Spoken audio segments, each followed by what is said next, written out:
this English language proficiency test, since it's conducted for last almost a decade. It started in the year 2010, and worldwide it has been a compulsory requirement for pilots.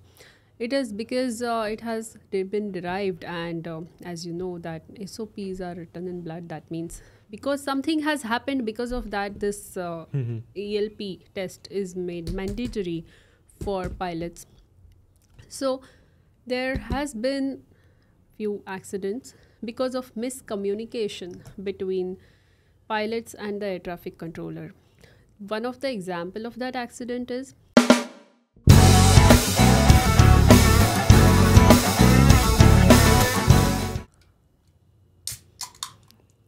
let's start.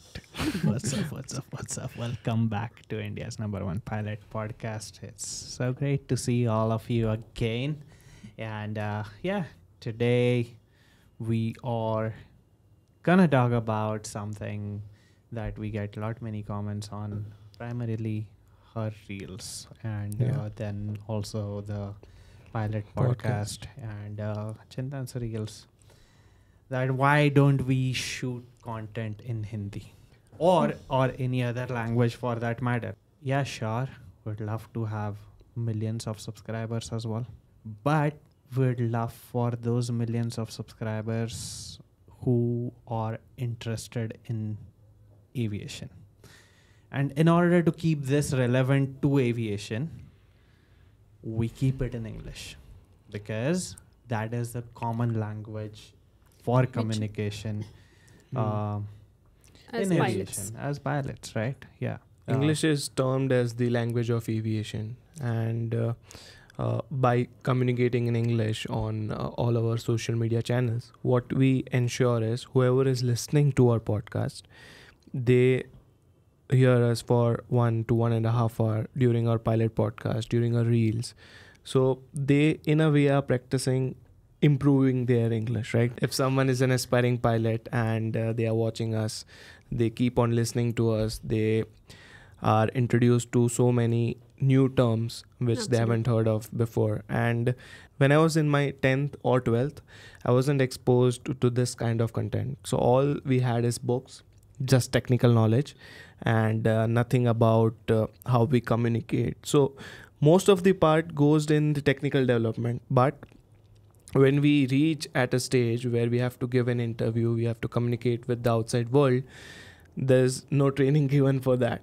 correct. So right now, by the means of our podcast, there are various other channels as well which provide self-improvement videos.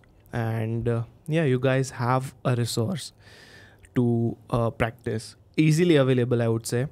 And the thing which I would emphasize on is like there was a time when I used to read books to improve my English, watch certain things to improve my English. But the main improvement which I saw in me was when I started practicing speaking. Without that, even if you read 100 books, but if you don't implement it, there won't be any change. True. Because language is not just reading or understanding, but it comprises of comprehending the language, reading the language, writing the language, okay, speaking the language, right? And now I'd say I'd add one more thing to it, because which has been a primary improvement step in the language, that has been thinking in the language, right? Correct. Yes. Like we speak to others in XYZ language. मी मराठीमध्ये पण podcast करू शकतो. मैं हिंदी में भी कर सकता हूँ. In any other language like Hindi में भी हम कर सकते हैं. हिंदी, मराठी, गुजराती. जी हाँ. આપણે લોકો ગુજરાતીમાં પણ પોડકાસ્ટ કરું શકો. You correct me. Yeah. આપણે ગુજરાતીમાં પણ પોડકાસ્ટ કરી શકીએ છીએ. I'm sorry, my bad. It's a mix of Hindi and Gujarati and Marathi. Yeah. But that said, I can understand Gujarati completely. Anyone is speaking next to me Gujarati, I understand all of that. I can understand Kutchi as well. but I cannot speak either of those languages. But see, now that is a language which I can comprehend, but I cannot speak, I cannot write, I cannot read. And I cannot even think in those languages. So naturally, we have a proclivity towards thinking in a language, and usually that language is the native language that we come from Correct. childhood. Yeah, we'll continue on that, but let's take it a little bit lighter. Okay, so which language, as you are bearing a child right now, which language would you want your child to know first? Like, what should your child's thinking language? It should be English. It's going to be English for sure. And then once it grows a bit more, or in few months, then we'll start mixing Hindi, as that is our national language. And since all the family members, like our mother tongue is Marathi, so that is a bit easier to incorporate in the conversation, and a child should know about that. Then Marathi will also be there. Whatever the language that you learn during childhood, that is indoctrinated in your mind very strongly, and that is the language in which you initially start thinking, and that makes it very strong when you actually communicate, or when you write, or when you speak.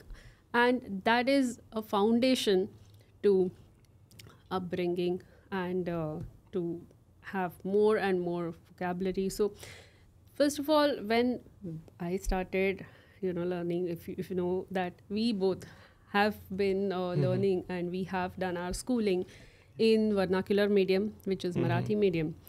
And although there were English medium schools back then, but we were in Marathi medium school. But when we had to step out, like out of 10th, and went to the college, then a bit of English I started speaking. But since there was not much confidence, because we never spoke as much in English other than the language in the school, it was a bit challenging in the beginning. But I decided to myself that yes, we have to make it work. So started reading newspapers on daily basis, then started communicating to people whenever I went to the flight school, communicating to people in English, no matter however I was able to speak. I just started doing that, and whatever the errors, then started correcting it. And then the more you read, the vocabulary increases, and that actually continue to develop. If you watch more English movies, that also adds to your vocabulary and the way you are able to understand others' way of speaking, as well as you can communicate in a better way. So that was the initial step which I had to take. So for a child, if it is already there since beginning of the journey of learning, it is much easier for them to understand and speak English in future. Like you mentioned just now, that only reading is not sufficient, which is true. Reading is like a great leap, no doubt about it. But reading will improve the area of reading, and the other areas of comprehension. Comprehension is included into it, but other area of understanding English, or other areas of speaking English, different area of writing English, those are still left behind. Absolutely. If someone just reads. So when you listen to this podcast, this helps for you to be able to frame sentences. Like, you take a reference point for everything, right? Like a reference point. So if you are an aspiring pilot, she is or would be one of your reference points, that is where I want to be, right?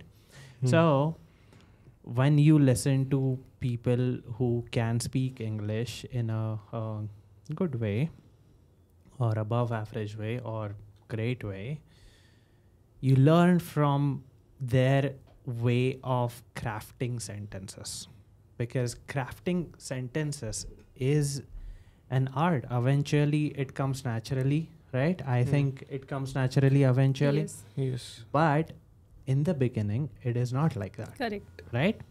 So why we can just sit here? We don't prepare for this podcast. Matter of the fact, we just sit, start the camera, and see you all.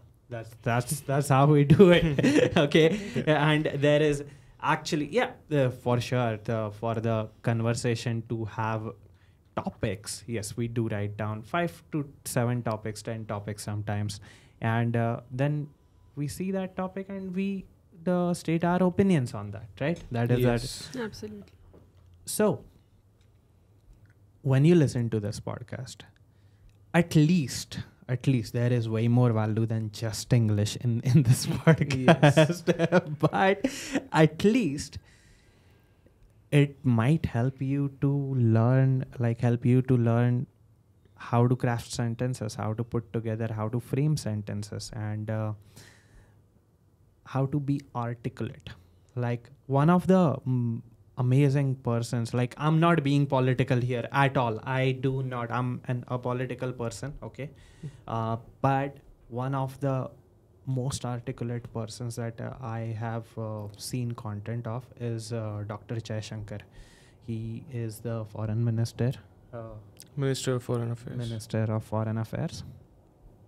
The way that guy, dude, crafts sentences, the level of his articulation is beyond imagination. Have you seen any of his? Yes, it's like a bullet. If you speak against India, that guy will directly shoot a bullet with his words. Correct. And I don't understand, like, how fast does he process this information, and he has everything in his head. Like the moment someone tells about India, okay, India is this, that, he has the answer ready, and that answer is brutal. Yeah.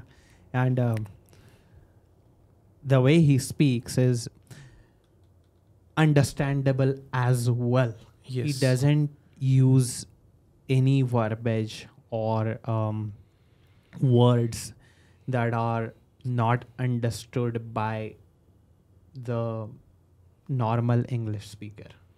Like his words are simple, his sentences are complex, and his message is delivered. That is how he communicates.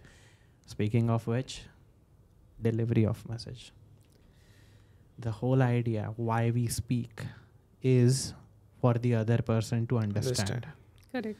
For the transmission of message, like In a correct way. in a correct way, like so that it is not misunderstood. Yeah, just to get it clear, what gives us authority is, yes, I'm a level 6 English, ICAO, language, whatever. ELP 6. ELP. ELP 6 level. Yeah, I've got an ELP 6 level in my ICAO language proficiency. So yeah, I can speak about it because the certificate says I'm an expert. So that's good. So is she. Okay. Yeah. And so is Chintan. Chintan is English ELP compliant. 5, yeah. Like 5, 6, those are all good levels. Okay. Yeah. So basic requirement. So ELP basically is an English language proficiency test which every pilot has to give. So the minimum band you can get is ELP level 4, with which you can fly an aircraft. So ELP 4 is valid for 3 years, 5 is valid for 6 years, and level 6 is valid for lifetime. So the communication in English basically is simple. Like you don't have to have a very rich vocabulary or something. So what it says is, whatever you think, you should be able to communicate to the other person, and the other person has to understand that. And whatever the other person, let's say ATC, speaks, you have to understand that. It's as simple as that. So this is pilot English language proficiency test. It is not a vocabulary test or you need not be PhD in English in this case. So this is in context with what a pilot needs to know in your communication with the ATC and with the other pilot in the cockpit communication, which is required for the safe conduct of the flight. So it needs to be concise, it should not be misunderstood, and it needs to be complete. So when you are able to transmit and communicate, and basically communication is transfer of information which is understood correctly and completely. So that is the correct communication. If you are giving halfway information, that is also not supposed to happen here. If you are giving information which is misunderstood by the other person because of maybe pronunciation or because of the way you are framing cadence. the sentence. Cadence. So Like if if go ahead. Yeah. that happens, then it is not acceptable. So all of these are checked during the English language proficiency test for pilots. So it is not like you need to have some great level of vocabulary in order to clear this test, but you need to have a decent level of vocabulary which is required for pilots to understand and to communicate with The way ATC. ICAO says level 6 is you can speak as good as a native English language speaker. Correct. That is level 6. Now that is not necessarily only limited to aviation, but you speak like a native English Correct. language communicator. Because not everyone belongs to who has a native language as Yeah. English. And Could ELP be- is only required for non-native speakers. ELP is not required for native speakers. So an American who has a native language, which is English, won't have to give ELP. And moreover, English in different parts of the world is different. Like if you go to US has US English, there's British English. So what this ELP test gives, it gives a standardization for the pronunciation of the words. Correct. Now, as you said, the way a sentence is mentioned, like a sentence is said, it's cadence, right? So if I ask you right now, why did you make that decision to eat an apple? Why did you make the decision to eat an apple? Why did you make the decision to eat an apple? All these three sentences, you understand a different meaning out of it, right? One is, why did you, when I increase my tone on you, it's like me, right? Then when I say make, then should I not have? When I say apple, you're like, should I have eaten something else? So in aviation, that cannot be the case, right? Correct. One sentence needs to mean the same, doesn't matter how it is said. Correct. That is how English language is crafted for aviation. The way pilots speak is usually very flat. Like they won't have that specific cadence and the fancy undulations in their communication, because there can be a loss of message in that kind of communication. So yeah, why you're looking at me, guys?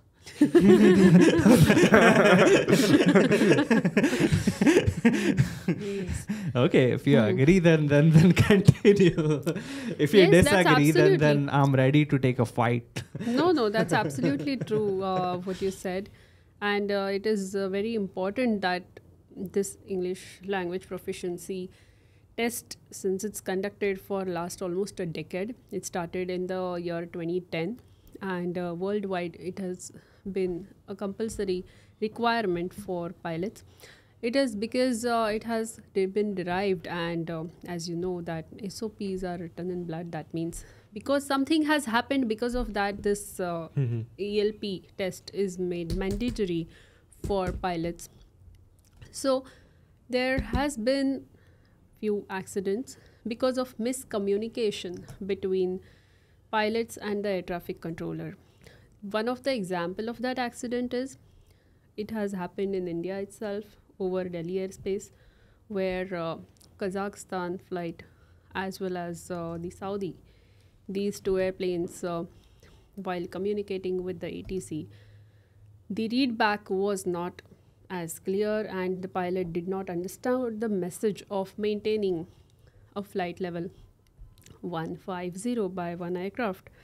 and the other aircraft 140. So the aircraft did not maintain the level and busted that which led to the collision between the two airplanes. So what happened was the pilot was not able to understand the message correctly.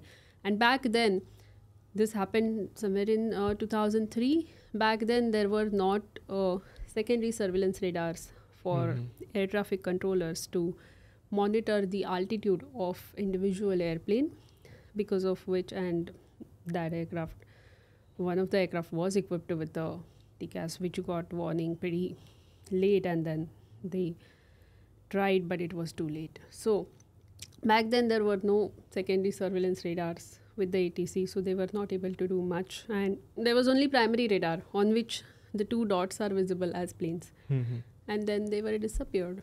That means the two aircraft crashed. So this is one of the thing which happened and which lost many lives. So to avoid this from happening again in future, the ELP is introduced so that pilots communicate, understand it well, and read back correctly and comply with the instructions. Yeah. And those are the two dots on radar that you never want to connect in aviation, right? Yeah. Yeah, so there are like some fatal, some not so fatal kind of incidents happened due to this. Like communication barrier, that is the only reason that could be there for such incidents. And the idea is our 2D as pilots is to make aviation more and more safe every single day, right? Absolutely. And that's how it has become to be one of the safest modes of travel. Yes, and right now, as we are speaking in this mics and we have audio system here, so that's why you guys are able to hear our voices clearly. Yeah. And if you happen to hear the ATC, that's not as clear as this. So as a pilot, it is very important to listen to the conversation as well. So let me pull out a live ATC clip here, and let's see, you can replay this clip again and try to figure out what's going on. Okay, so I'll just play for 30 seconds and I'll bring my iPad close to mic. Which airport it is? It is New York Airport. Oh, okay. 1, 2, and this 3, is every step. day. Yeah, this is every day. Yeah. Setting 090, descend to maintain 3000. Setting 090, descend maintain 3000, port 129. Number 4518, speed 210, then maintain 4000. 210, then down to 4000, number 4518. Approach, good afternoon, Brickyard 3601, 9000 for 8, we have Delta. Brickyard 3601, your approach, good afternoon, Newark altimeter 2990, expect vectors ILS runway 4, right approach. 90, expecting 4 right, 3601. Port 129, turn left heading 070, 10 from grid 3000, hold salvage, cleared ILS runway 4, right approach.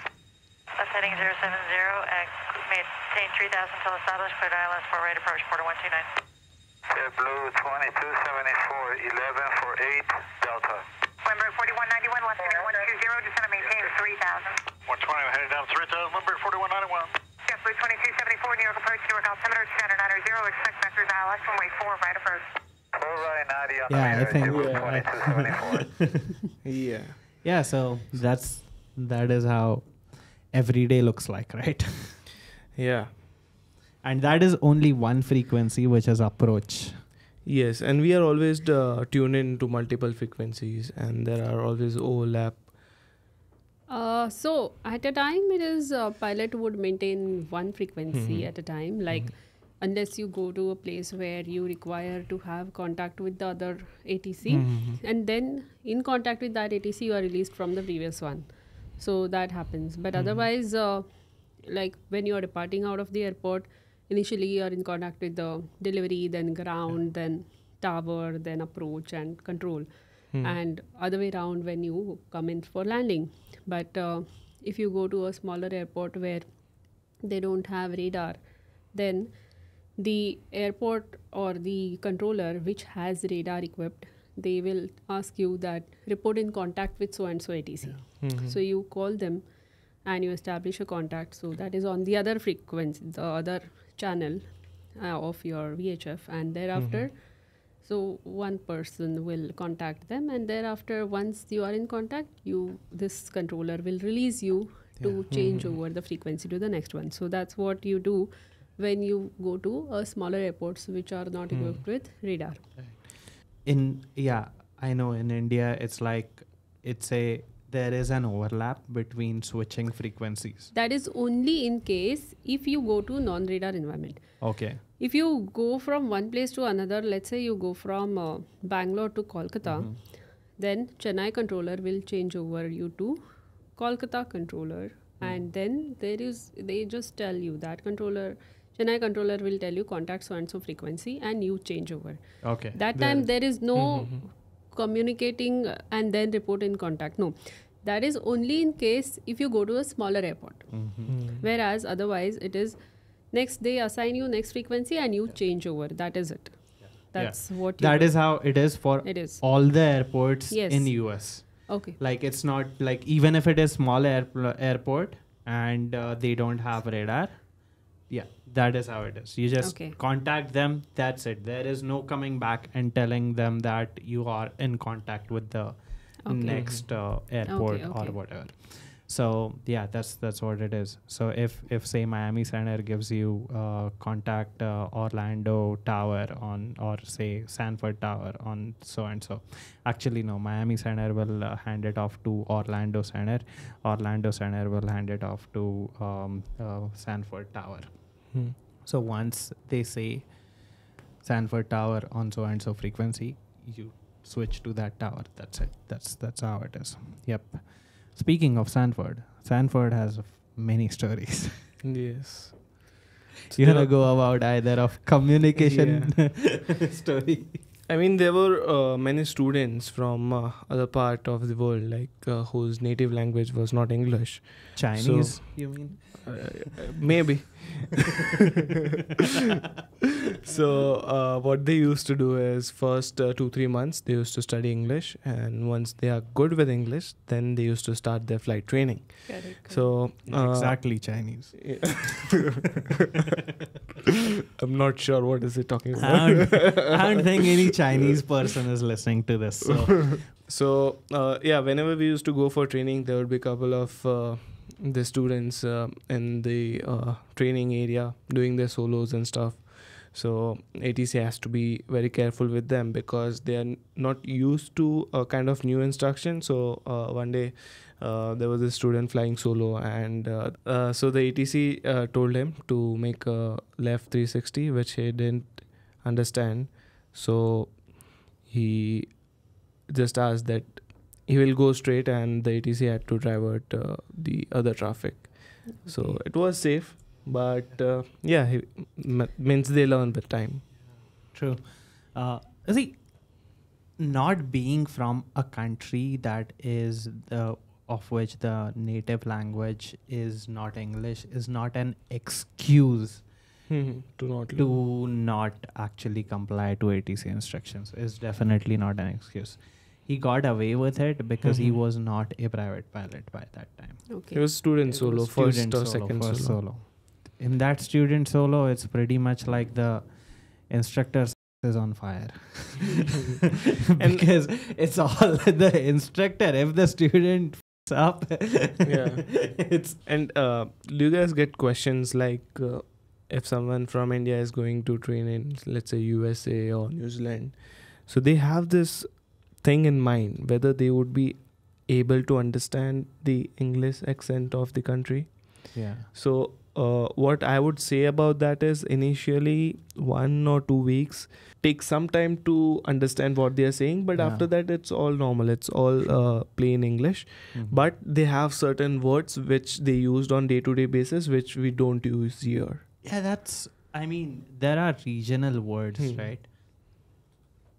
Like in India, we would call an elevator lift.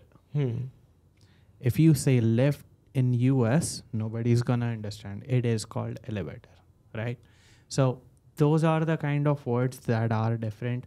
But in aviation, like while flying, I don't think there are any such specific words that are not understandable, for sure.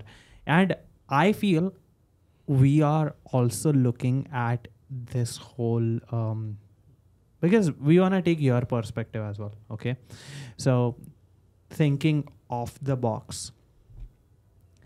See, when we grew up, we did not have Netflix. Yeah. Okay.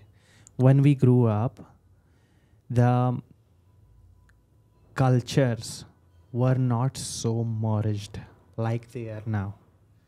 These are Gen Zs, dude. Okay. I mean, since the time they started probably walking, Netflix existed, YouTube existed. Okay. True. Instagram probably did know. Like right now, the youngest you are and you are watching this is you were 2006 born, right? Am I right? We are 90s kids, dude. She was 80s. Making me feel too old now.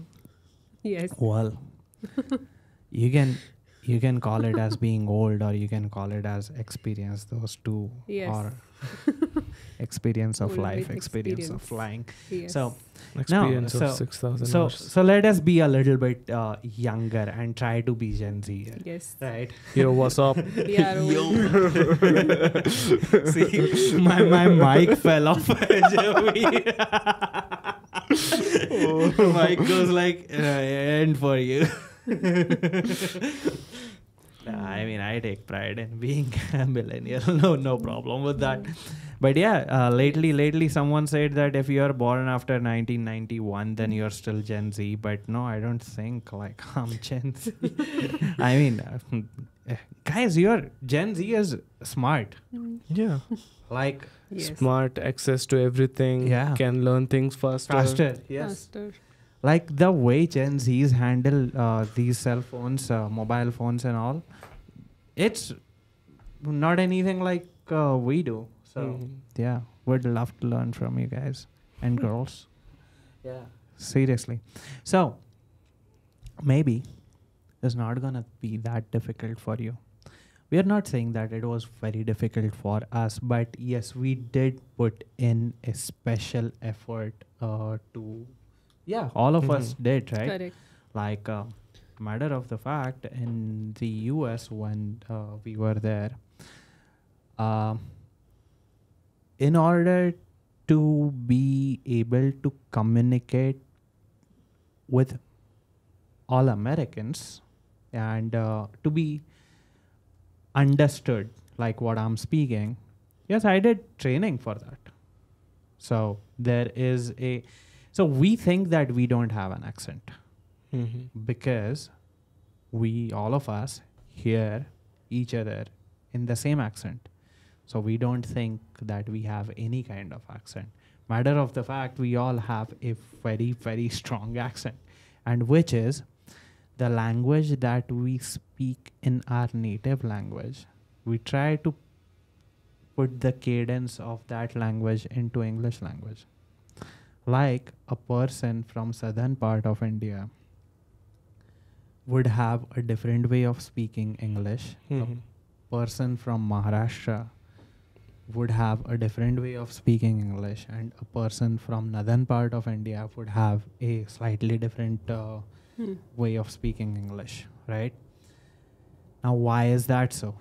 That is because, guys, I've read about it. That's why I'm speaking. I'm not coming up with this just like that. Okay.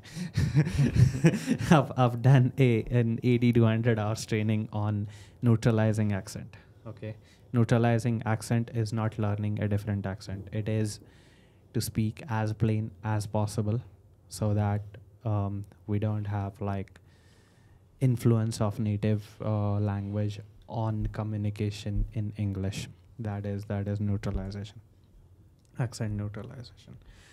So the way a European person would speak English, they won't say T, T, T. They'd say T, T, T. Okay. So the way an Arab would speak English, ask an Arab to speak country. Okay. I'm not saying I'm saying it perfectly. Okay. Yeah. Okay. Maybe I would be wrong. This is not against any country or anything. There will be a slight country, kinda. No, nothing to laugh about it, guys. This will become a huge But piece. why we are speaking this? No, because when you go abroad, you think that other person is understanding you, but that person is not understanding a jack shit. You're just communicating one way. When you have an open mind towards learning, that it's not only me who's right. It is different parts of the world speak different kind of English, and be open to learning English in a way that all the parts of the world understand the English. That is the aim. That is the reason of this whole communication. Yeah, and the environment in which, so let's say if someone wants to become a pilot, Yeah. okay. Yeah. Now I've seen many classes, specifically ground school, where they start their training from. But most of the ground school here in India, they start teaching in Hindi because the students are comfortable, the instructor is comfortable, and at the end, and when you go to the flight school, most of the flight school, everyone is speaking Hindi or the regional language. So what I believe is the environment in which you start your preparation matters a lot. Yeah. Let's say I've done my training from CNTAA, so I've done it on demand. So on demand, everything is in English. Yeah. So a person has to understand English. That is a prerequisite matter of the fact to join the course, right? Correct. And now the CNTAA Pilot Training Center is in Mumbai, and there also the mode of speech is only English, Correct. right? So if a student is studying in an environment which is only English, sooner or later in those 3 to 6 months, somewhere or the other, he will see an improvement in himself or herself. Correct. That is correct. Absolutely. Because that is straight up Hmm. on demand is 400 hours of training and Yes. 400 hours of listening, understanding and processing the information in English obviously is gonna make a person think in English eventually. That is also in aviation context of Mhm. whatever the words which pilots use.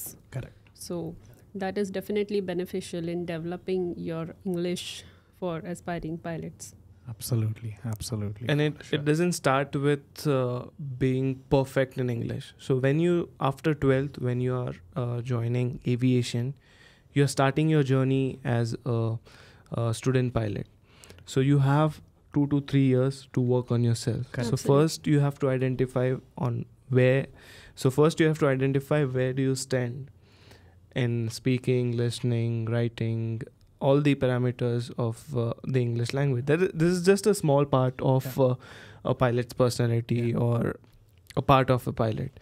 So once you identify where you are, then you have to figure out where you want to be. Correct. Okay, and then you start your work. Okay, so it's a 2 years journey. It's not a one day thing.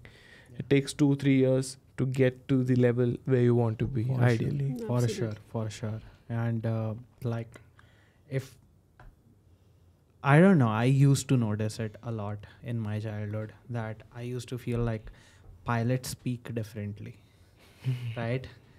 Probably it is, because the whole training and we learn as we go, right? The whole environment in aviation is such that everybody speaks English, and you are 8 hours of the day you are speaking in English. You are communicating on ATC, you are communicating with your colleagues, which can be from different parts of the country. So common language probably is only English, right? So doing that for years and years when you become a captain. So I mean, I cannot speak for becoming becoming a captain. I'm not a captain yet. So Yes, so doing it over many years, that does develop one kind of a confidence in speaking English in that particular way that it is understood by other person correctly. Correct. And that makes you more and more confident as you go further ahead. Absolutely. As well as that influences other people, and Yeah. that's what one of the thing which attracts others as pilot personality. For sure. Yeah. Now, as we are getting to the last part of this, let's because you'll all have to eventually give ELP, English Language Proficiency, even if you are flying from US. Then you don't have to give ELP for issuance of Indian license, but the English proficient wording mentioned on the FAA license is only valid for what? 3 years. 3 So years. with the Level FAA CPL, ideally ELP4 is issued. Correct. So it is assumed that if you have a US CPL, Correct. you have ELP level 4, and from the date of issuance, that ELP level 4 is valid for 3 years. Correct. So once that 3-year mark is passed or approaching, you have to renew your ELP. And I believe if you have given IELTS, then do you still have to give ELP? Not sure. I've heard something about IELTS, but I haven't read anything about it. Right. Because that is also English language assessment only. Yes. So, But that is, I would say that is different than aviation. Correct. In aviation, we specifically need ELP. Even if you Correct. go on the DGCA, it won't Yeah. ask you IELTS or this. It will specifically ask you ELP. ICAO Yeah, ELP. ICAO ELP. Correct. Yeah, because I did have a communication with my examiners in the ELP. So I was like, I do have a Canadian license as well. And they mentioned, then why do you need ELP? Because if you have American license and you directly convert that license from American to Canadian, the Canadian license mentions language proficiency, English English. proficient. Okay. Mm. But if you have not given ELP language exam in Canada, then DGCA does not consider it as any level of ELP. Okay. Okay. So if you have done your flying from Canada and given the exam for English proficiency in Canada, then you don't have to give ELP exam in India, depending For how many? upon whichever level, ICAV level it is. If it is level 6, yes, you don't have to give it ever. If it is level same as India, the way it is. Okay. It's been a while for you since you came Yes, here. it's been 12 years. In 2011, I got level 6. Yes. And I was like... It's But we both gave it Recently. recently, so we would remember about it. Yes. But you would also remember. For me, it bit. was a bit of conversation Okay. about certain topics and how do you understand certain of wordings and the framing of the sentences. That time I was not flying in an airline, so it was the framing of the sentences was given to me, and if you have to communicate so and so, then how will you do? It was kind of more of in line with RT, because it was at a very preliminary stage where I had appeared for it, and then certain vocabulary questions were there, and that's how it happened. Okay. So it was not like how you guys gave now. So now I because think it's in 2011 that was made mandatory. Yeah, it was worldwide. by an English So- expert, right? Yes, it was by an English expert, and then that was that time only one examiner who is that is a a difference, line huh? pilot was allowed to conduct the test, and Line you pilot could- with level 6 English. yes, line pilot with level 6 English who has met the requirements of being an examiner would be a examiner. So it was nothing like there is any recording or there has to be another person at that time. Yeah. So since it had just started at that time, so yeah, that's how it went in my Right. case back in 2011, and since I got level 6 I never had to To go. redo Right. it again. Yeah. So Right. now it has changed a lot, Yeah. and there are organizations Yeah. who are given approval to conduct ELP test in which as you have undergone it, and you can speak better about it. So Yeah, now it is how it is happening. Yeah, you can Yeah. speak good about the way it was back in time. Yeah. We can talk about how it is now. yeah, now but mine Yeah. is not applicable for these students. So right it is now, okay. right Well, now but you there can is- still yeah. give advice because you have level 6. So. Yeah, sure, I can give you the advice. Cool. So we had recently given the ELP exams. So right now they have 4 examiners, and there's a video recording the moment you enter the examination hall, and it's like a pretty small room with acoustic panels so Yeah. that your voice Yeah. doesn't echo or something, and then there's a mic on your collar which records what you are speaking, and everything is uploaded real time on the EGCA website. So there are certain activities which they make you do. It may vary, it may be a fixed pattern, I'm not sure. So firstly you have to listen to some ATC recording, and then they'll ask you certain questions about it. Then they'll give certain articles, and then they'll ask you questions about it, and then they'll give you a situation, and you have to give a article to them, and then at the end they will have a set of questions which you have to answer, and then they'll give you a picture or something like that, and you have to speak on that for 2 to 3 minutes and describe Okay. that picture. Okay. I see. Correct. So that is for if you already have FAA license. Okay. Yeah. For people that are doing flight training in India, they have to do a 30 hours training.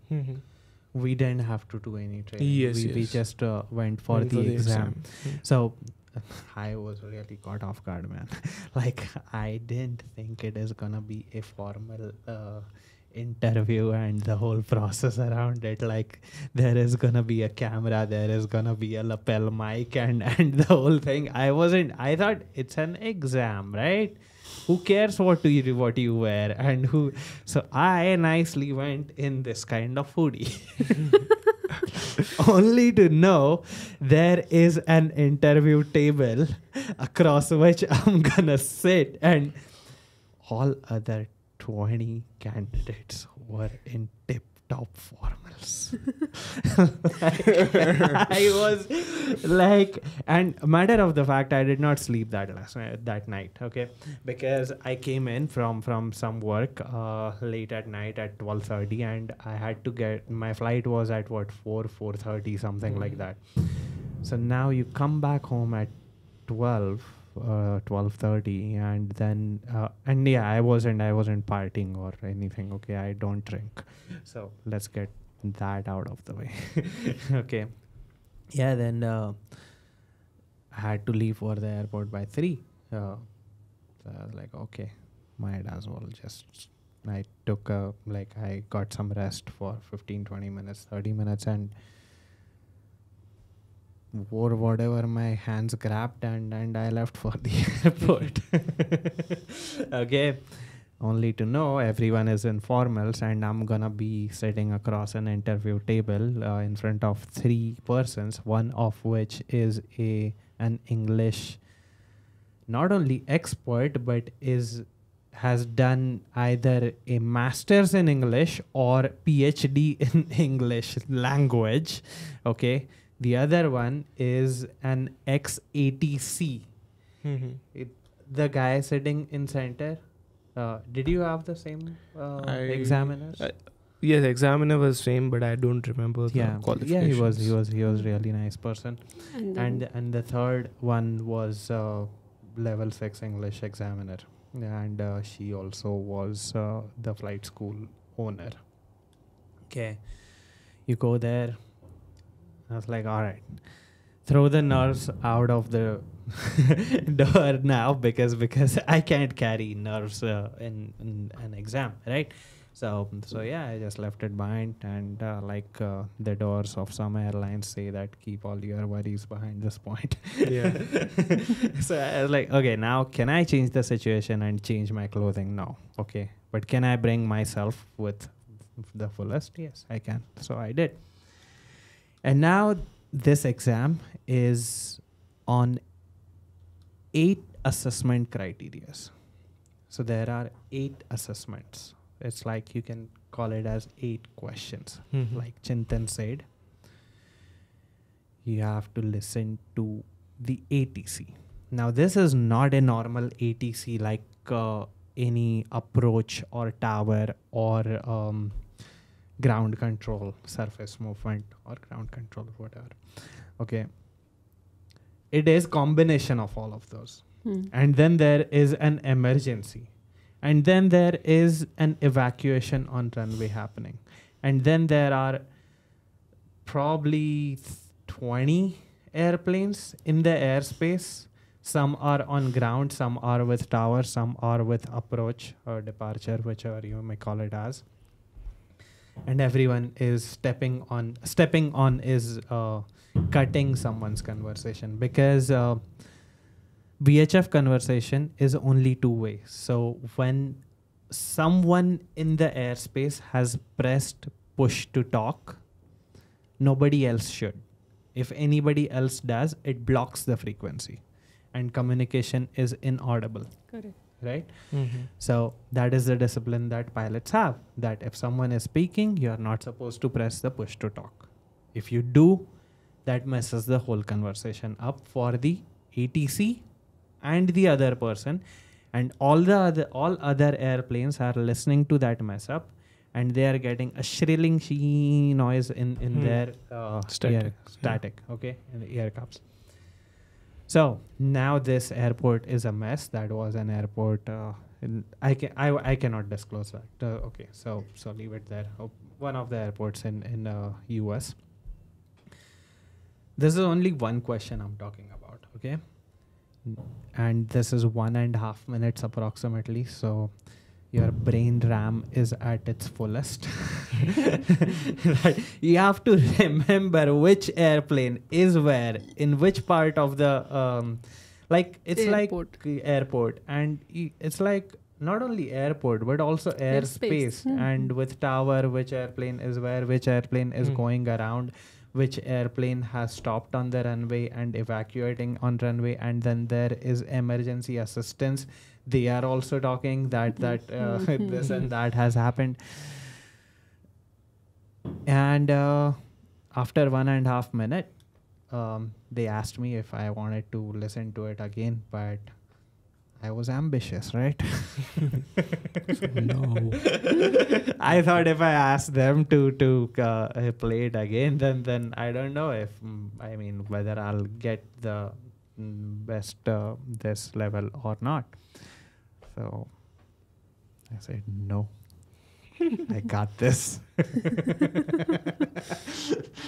And then they started asking me, okay, so tell me how is the whole scene going on this airport, and which airplanes are where, and what's going on.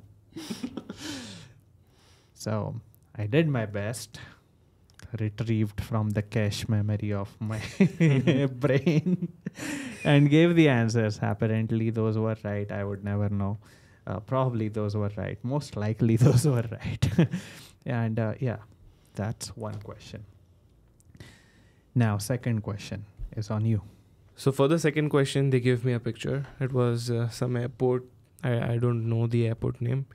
And they asked me to describe that thing in English for 2 to 3 minutes. So technically, I got around 30-45 seconds to think what I should say about the picture, and had to speak non-stop for 2 to 3 minutes.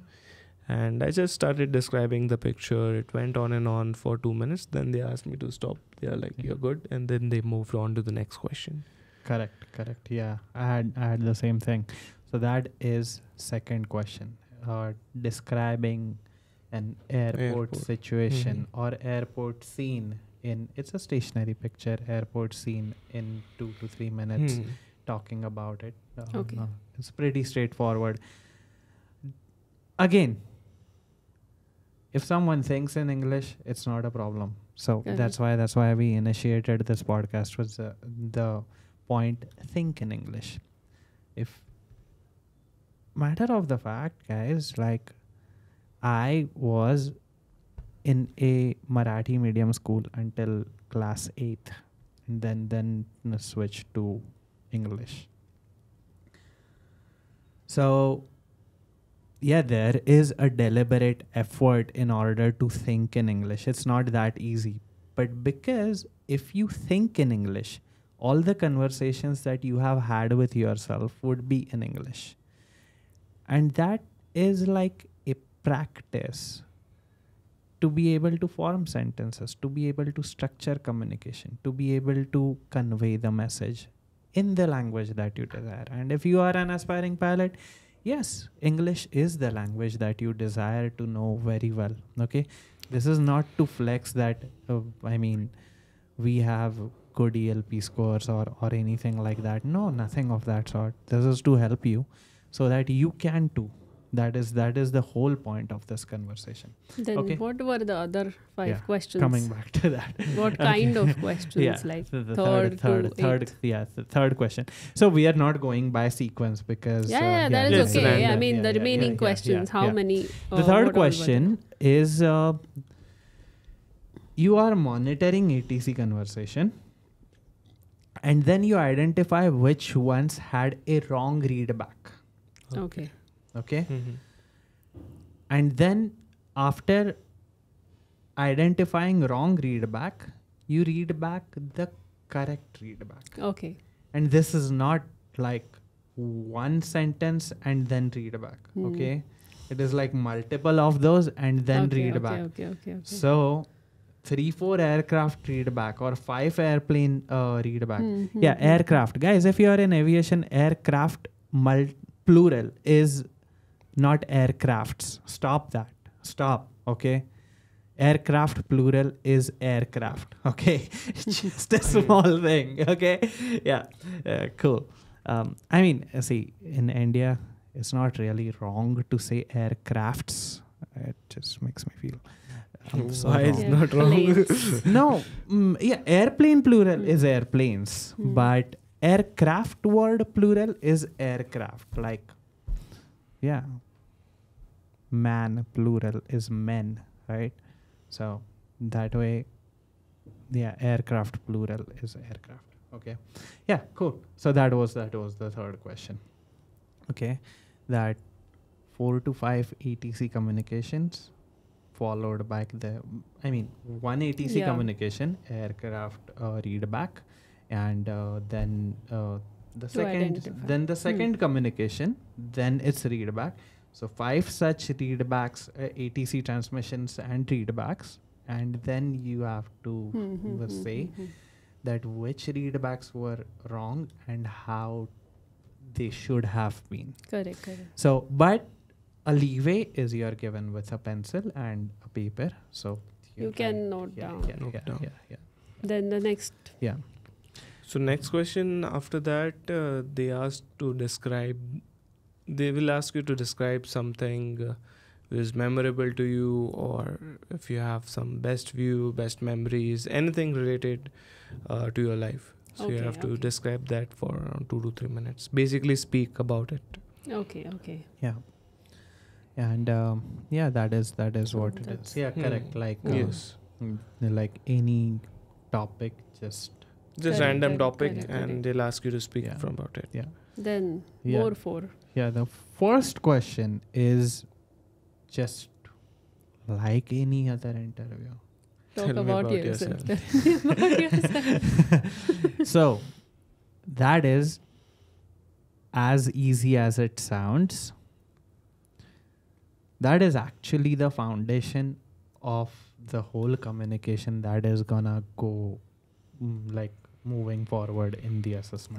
Correct. Because if you have in English ratified or like actually learnt a language, learnt a whole tell me about yourself and read it again and again and again, and you're just giving a lip service to that article that you read, that you have written, like this.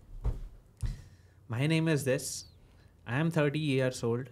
I'm this. Okay. If you do that, that's over. That's really over, guys.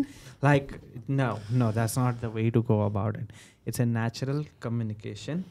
And again, think in English.